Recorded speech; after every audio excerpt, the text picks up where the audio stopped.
Bokashi composting isn't just about waste reduction, it's a microbial strategy for soil healing. As part of the Soil Doctor mission to restore depleted soil and build biological resilience, this method offers a practical way to reintroduce life into the earth, even in compact urban environments.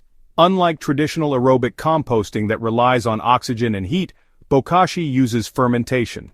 It's a low-oxygen system powered by beneficial microbes that rapidly pre-digest organic matter. The result is not only faster composting but also higher microbial density and nutrient preservation, exactly what tired, lifeless soils need.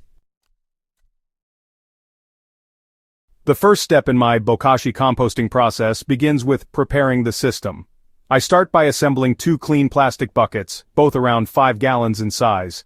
The inner bucket gets several small holes drilled into the bottom to allow liquid runoff, and it's then nested inside the second bucket, which serves as a collector for the nutrient-rich Bokashi tea.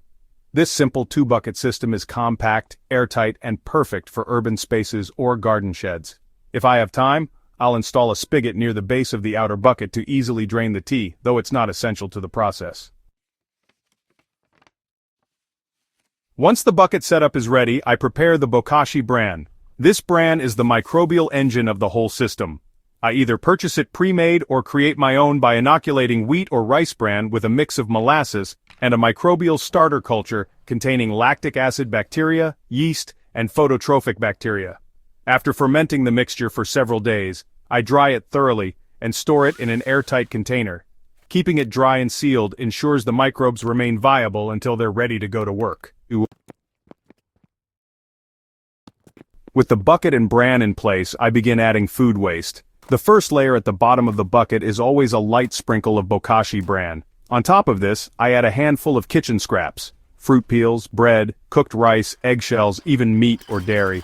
I chop larger items down to accelerate the fermentation process.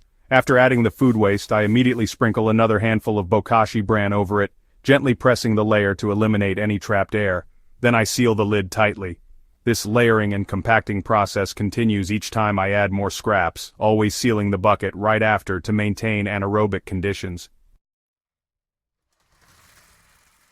Once the bucket is full, I allow the entire mix to ferment undisturbed for 10 to 14 days.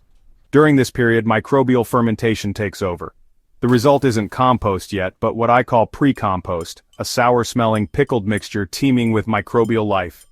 Every 2 to 3 days I open the spigot or lift the top bucket to drain the Bokashi tea.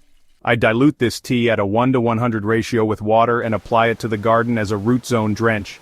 It's a potent biostimulant that wakes up tired soil and boosts microbial diversity.